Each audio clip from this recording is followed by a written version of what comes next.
السلام علیکم ورحمۃ اللہ وبرکاتہ۔ محترم بھائیوں، بزرگوں، دوستو،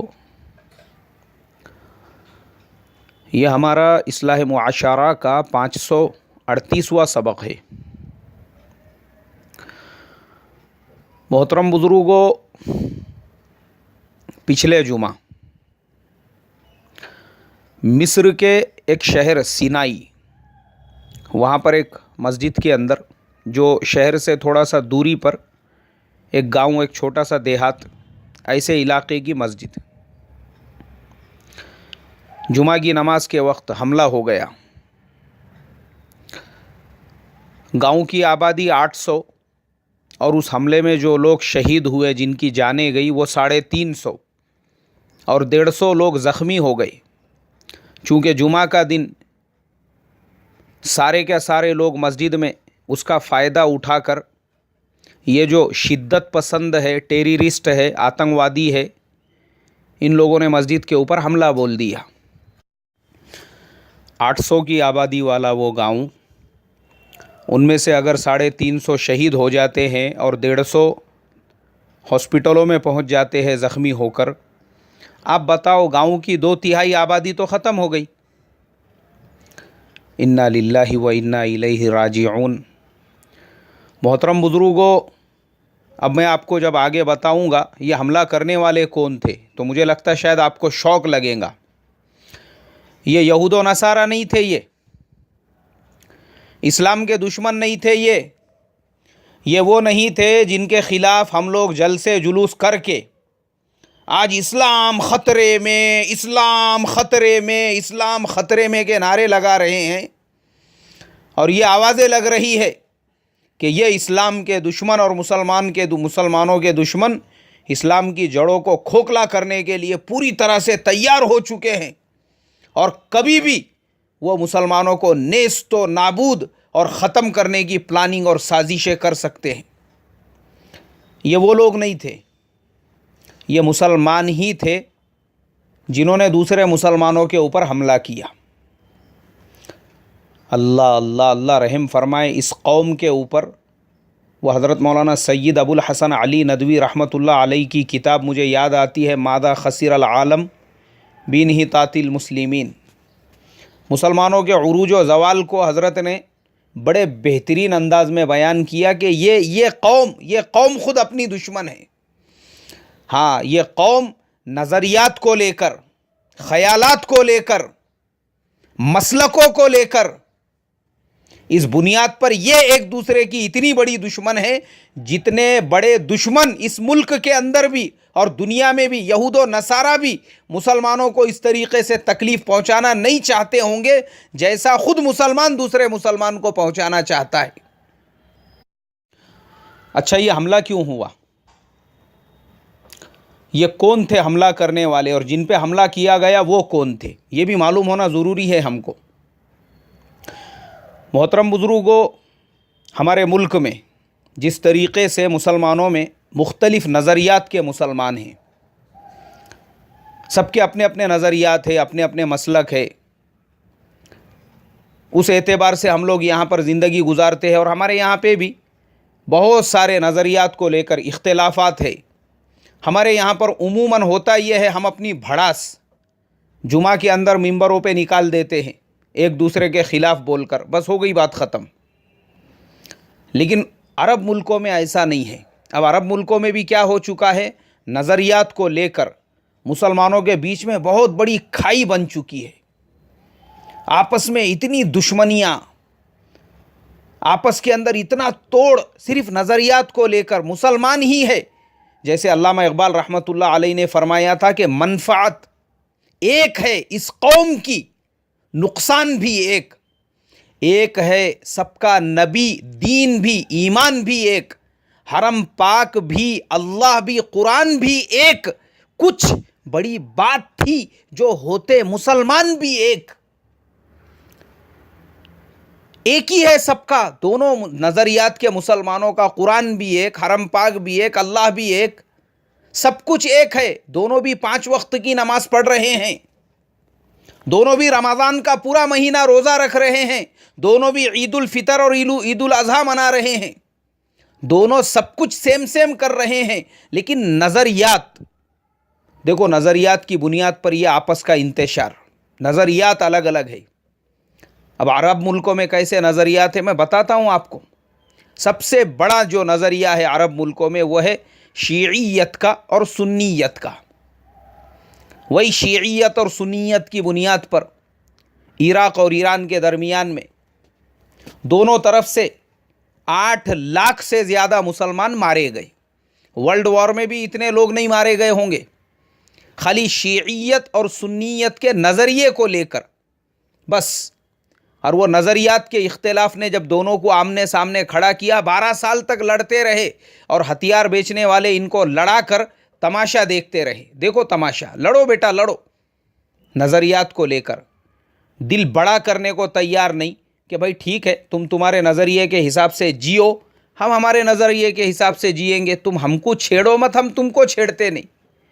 اسے کہتے ہیں براڈ مائنڈڈ ہونا، مگر چونکہ اتنی میچوریٹی نہیں ہے نا، سوچ سمجھ ہی نہیں ہے آپس میں، اور ہر ایک یہ سوچ رہا ہے کہ میں اس مسلمان کو جس کا نبی بھی وہی ہے جو میرا نبی ہے، اس کا اللہ بھی وہی ہے جو میرا اللہ ہے، اس کا قرآن بھی وہی ہے جو میرا قرآن ہے، وہ بھی 5 وقت کی نماز پڑھنے والا، میں بھی 5 وقت کی نماز پڑھنے والا، میں اس کو مار کے جنت حاصل کر لوں گا۔ دیکھو یہ نظریہ، انا للہ و انا الیہ راجعون، جب انسان کی عقل ماری جاتی ہے نا تب ایسی حرکتیں وہ کرتا ہے۔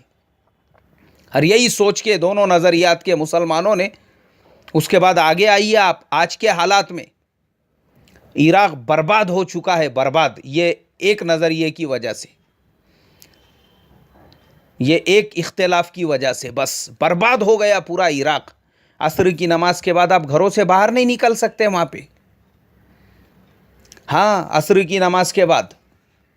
وہ صدام حسین پورے عراق کو انہوں نے پورے عرب ملکوں کے اندر ایک ایسا نمونہ بنایا تھا، عرب لوگوں کو، عرب ملکوں کو، اطراف کے تجارت میں اگر کوئی سامان خریدنا ہوتا، شاپنگ کرنی ہوتی، ہاسپٹیلٹی ہوتی، کوئی بھی کام ہوتا، کچھ لینا دینا ہوتا، لوگ بغداد کا سفر کرتے تھے۔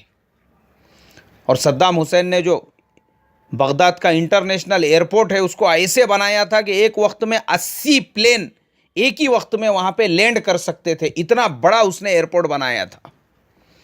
لیکن نہیں، نظریات کے اختلاف نے، کیوں سنی ہے ختم کرو بولے اس کو، تو سب نے ہاتھ ملا دیا دشمنوں کے ساتھ میں، ملک برباد ہو گیا۔ اب اس کی سزا وہ خود بھگت رہے ہیں۔ یہ جو سزا ان کو ملی ہوئی ہے کہ 5 بجے کے بعد میں گھروں کے باہر نہیں نکل سکتے، بجلی نہیں ہے، کھانے کو نہیں ہے، ملک کے اندر فاقہ کشی، مارا ماری ہے، نہ روڈ ہے، نہ راستے ہے، نہ پانی ہے، کچھ بھی نہیں ہے۔ یمن میں آئیے آپ، وہی اختلاف کو لے کر، وہی نظریات کی جنگ کو لے کر علی عبداللہ صالح بھاگ گئے وہ ملک کو چھوڑ کر۔ سنبھالو بولے بابا تمہارا ملک سنبھالو، میرے بس کی بات نہیں ہے۔ حوثی لوگوں نے حملہ کر دیا ان کے قصر کے اوپر، ان کے محل کے اوپر، چلے گئے وہ دوسرے ملک کو۔ اب خانہ جنگی شروع ہو گئی، ملک میں کوئی حکومت نہیں، کوئی سسٹم نہیں، کوئی نظام نہیں، کچھ نہیں، لڑ رہے ہیں آپس میں ایک دوسرے سے۔ اب پڑوس کے ایک ملک کو موقع مل گیا، اس نے اٹھایا میزائل ٹھوک دیا ان کے ایئرپورٹ کے اوپر، پورے ایئرپورٹ کو برباد کر دیا۔ جاؤ سالو، نہ جہاز آئیں گا نہ جائیں گا، ٹھیک ہے، ایئرپورٹ ہی برباد نہیں کیا اس نے، وہ عدن کی مینا یعنی پانی کے جہاز رکنے کی جو پورٹ ہوتی ہے، وہ پورا کا پورا جو پورٹ تھا عدن کے اندر، پرانا، سینکڑوں سال پرانا، اٹھا کے اس کے اوپر ایک میزائل ٹھوک دیا، پورے مینا کو برباد کر دیا۔ ملک کا کانٹیکٹ ٹوٹ گیا باقی دنیا سے، نہ پانی کے جہاز آ سکتے، نہ ہوائی جہاز۔ اب ملک میں تو نہ اناج پیدا ہوتا ہے نہ دوسری چیزیں، پریشان لوگ۔ میڈیا ہم لوگوں کو یہ چیزیں نہیں بتاتا ہے، میں آپ کو بتاتا ہوں۔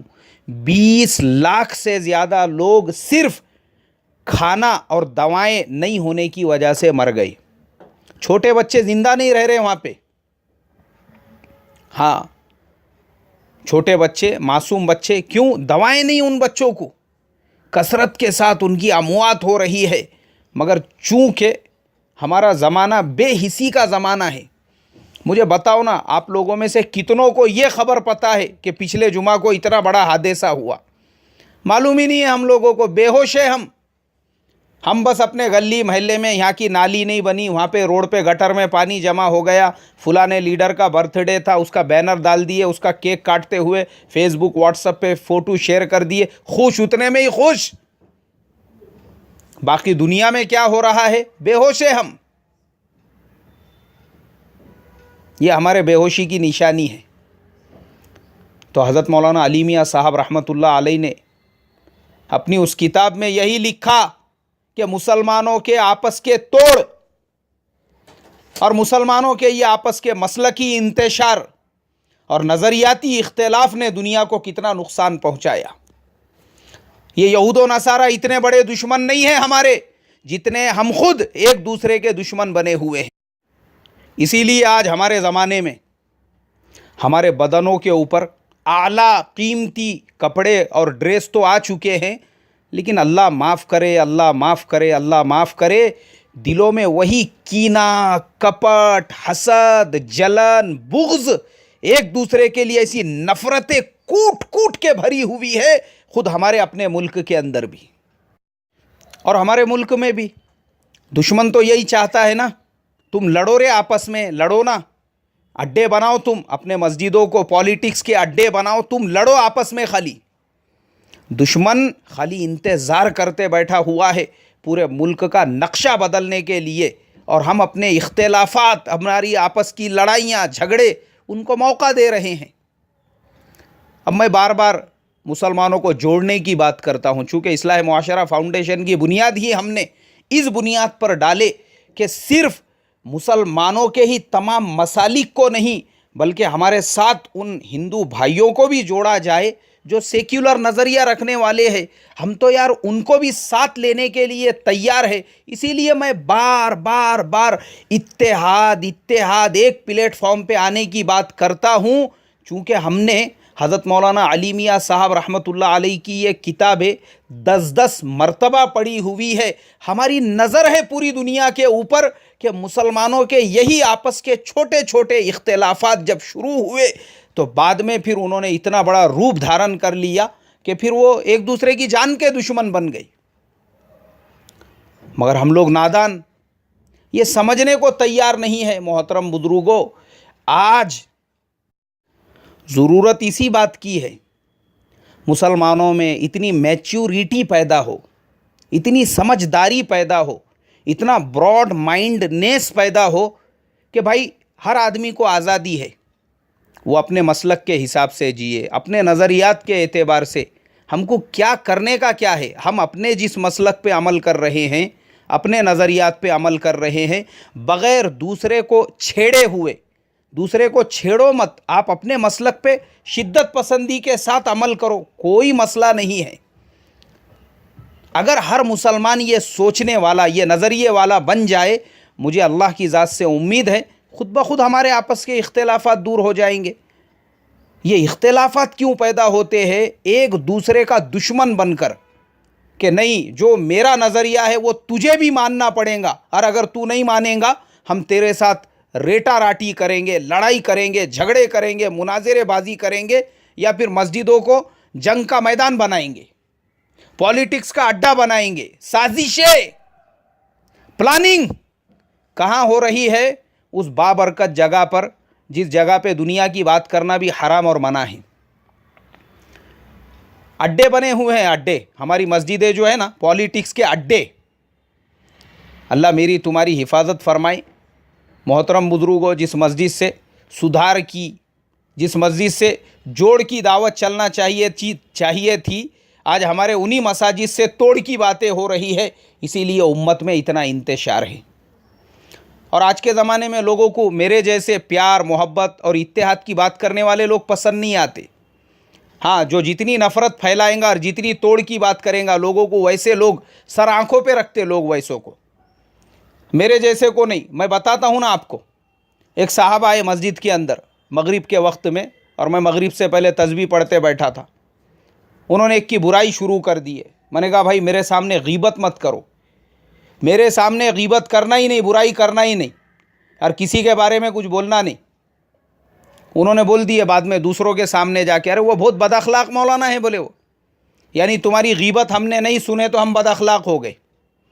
یہ مسلمانوں کا نظریہ بنا ہوا ہے، لوگ زبردستی سنانا چاہتے آپ کو برائیاں، اور آپ اتحاد کے لیے، آپس کے پیار کے لیے اگر سننا نہیں چاہے تو آپ سب کی نظر میں برے بنو گے، کیونکہ امت کو توڑ پسند ہے، توڑ۔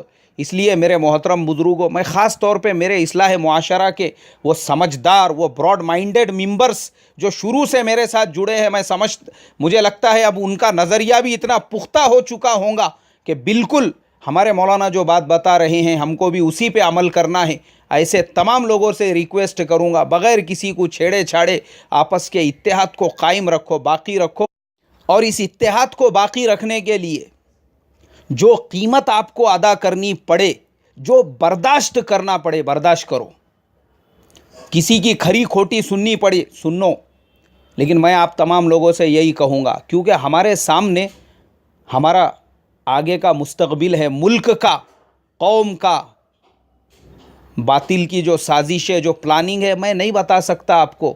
ہمارے توڑ سے صرف ہمارا نقصان ہوگا، جیسے ہمارے ملکوں کے ٹکڑے ٹکڑے ہو گئے، جیسے ہمارے ملکوں کی 25% آبادیاں ختم ہو گئی، اس ملک کے اندر بھی کہیں ہم سیکنڈ سٹیزن کے درجے میں نہ آ جائے۔